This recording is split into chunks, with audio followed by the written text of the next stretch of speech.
Cecil David Mwambe ni mbunge wa jimbo la Ndanda. Leo tumekutana hapa Mwena kwa ajili ya kufanya uzinduzi wa shule yetu ya kata ya Mwena ambayo ni Mwena A. Mtakumbuka kwamba kata ya Mwena ilikuwa pamoja na kata ya Ndanda. Kwa hiyo kwa muda mrefu sana kata ya Mwena ilikuwa ina shule. Lakini mshukuru sana Mheshimiwa Rais, mwaka wa fedha uliopita jimbo la Ndanda tulipata zaidi ya shilingi bilioni 3 kwa ajili ya ujenzi wa shule kwenye kata 4 ambazo zilikuwa zinakosa kabisa shule. Kwa ilikuwa ni Msikisi, kata ya Mpanyani, kata hii ya Mwena pamoja na kata ya Chikunja. Hata hivyo pia tumefanikiwa kupata jengo jingine la shule kwa ajili ya kidato cha 6 kwenye kata ya Chikunja. Kwa hiyo kwa namna pekee sana naishukuru serikali kwa sababu kulikuwa na kero kubwa hapa ya shule, watoto walikuwa wanatembea umbali mrefu, lakini hata hivyo walikuwa wanalazimika kuvuka barabara. Kama unavyofahamu, kata ya Mwena iko katikati kabisa ya jimbo la Ndanda ambako kuna barabara kubwa inayotokea Mtwara kuelekea Masasi. Kwa hiyo kulikuwa kuna hatari sana kwenye barabara hiyo na kupata hapa vifo vya watoto wengi. Nishukuru sana serikali kwa kutenga pesa kwa ajili ya kumalizia shule. Kwa majina naitwa Mwalimu Dickson Fabian Sylvester, ni mkuu wa shule ya sekondari Mwena A. Shule hii ilifunguliwa tarehe 22 mwezi wa 4 mwaka 2025 ikiwa na wanafunzi jumla ya 97. Kati yao kidato cha kwanza 60 na kidato cha tatu 35. Wanafunzi hawa walihamishiwa kutoka shule ambayo walikuwa wanasoma mwanzo ambaye ni Karapa Sekondari. Kwa tulianza na wanafunzi hao ikiwa jumla ya walimu 6 kwa maana ya mimi mwenyewe na wenzangu 5. Tunashukuru Mheshimiwa Rais kwa mradi huu ambao umekamilika. Kwa kweli jamii ya wana Mwena wamefurahi, wamefarijika sana kuona shule iko hapa na tayari watoto wao wanasoma hapa. Kwa hiyo tunamshukuru sana kwa namna ambavyo ameweza kuwatatulia adha watoto ambao walikuwa wanatembea umbali mrefu kwa ajili ya kupata shule, lakini sasa wanapata huduma hiyo hapa shuleni kwao. Aidha nimshukuru pia Mheshimiwa mbunge wa jimbo la Lulindi, kwa jimbo la Ndanda kwa namna ambavyo amekuwa mstari wa mbele kuwapambania wananchi wake wa jimbo la Ndanda, kuhakikisha kila kitu kinakaa sawa sawa, hususan kufanikisha miradi kadhaa ya maendeleo ikiwemo shule hii ya sekondari ya Mwena A. Lakini pia Mheshimiwa diwani kwa bidii zake za kuweza kusimamia miradi yote ambayo inakuja katika eneo lake la utawala, tunamshukuru pia kwa sababu kwa bidii zake za kusimamia tumeona hatimaye shule hii imefanikiwa na watoto wanasoma hapa. Ni form gani hadi form gani? Hii shule ina wanafunzi wa kidato cha kwanza na kidato cha tatu.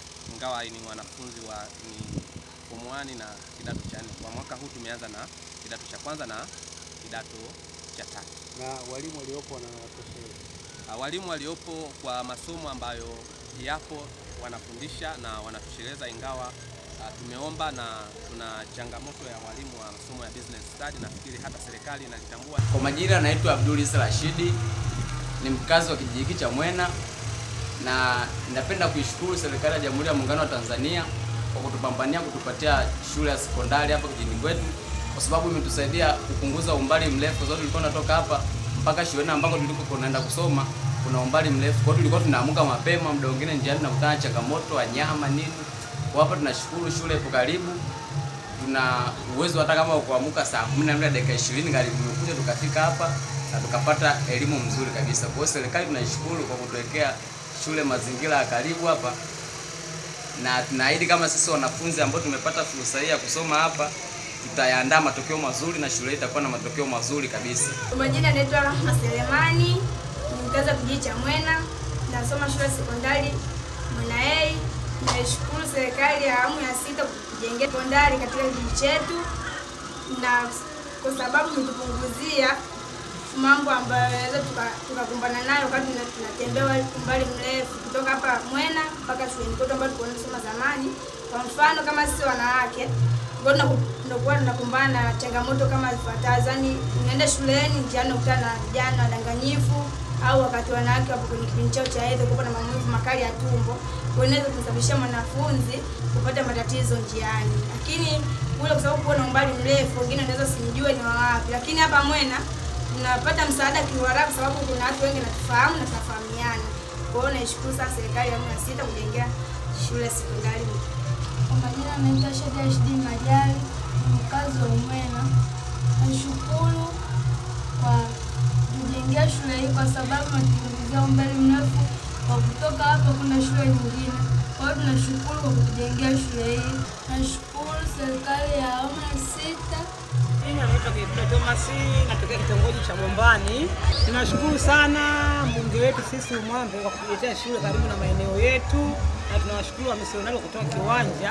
Watoto wetu wamepata sehemu nzuri ya kusoma na yenye ukaribu. Kwa hiyo tunashukuru sana, tunasema sisi Umwambe azidi kuendeleza na azidi kutusaidia kwa mambo mengine. Majina anaitwa Halima Yusufu, natokea kitongoji cha Mafukoni. Na kwa kweli ilikuwa changamoto kuhusu shule ya sekondari kata ya Mwena, ila kwa hili leo tunafurahia kwa wale viongozi tuliokawateua ili wapigania, wameshapigania na shule tumeipata. Tunashukuru sana. Mpaka sasa hivi mama, unahisi kama kuna deni lingine mnawadai viongozi ambao mliwachagua 2020? Kwa kweli sasa hivi hatuna deni, kwa sababu ni kikubwa. Kilio chetu kilikuwa shule ya sekondari na hiki tumeshakipata. Kwa kweli tunashukuru, tunajua sasa wana uhuru watoto wetu bila wa kusoma. Majina naitwa Bosco Simoni Milanzi, ni mkaaji wa Mwena kwa muda mrefu. Nafikiri mazingira ya Mwena hapa nimeyapata toka siku nyingi, na kwa kweli palikuwa hapana shule ya sekondari wala shule ya msingi. Bahati mzuri leo hii viongozi wetu wamefuatilia kwa ajili ya maeneo haya. Ilikuwa eneo la Abasia na ilikuwa Shamu, wakafuatilia kwa undani, wakapata ili eneo, wananchi wakajitolea kwa nguvu zao kusaidia kupata eneo, na leo hii inafurahisha kwa sababu vipi? Watu walikuwa natoka hapa, wanafunzi wanakwenda kusoma mbali na hatua ya sekondari. Tumepata sekondari, na hii sekondari tuitumie kwa nia mzuri. Kwanza wazazi wawe na moyo ya kuwaleta watoto wao shuleni, kwa sababu kuna wazazi wengine huwa wanawaacha watoto wanazagaa mitaani. Nasisitiza kwamba hawa wazazi hawaoni uchungu lakini wazazi wengine wanawaacha tu wanapotea.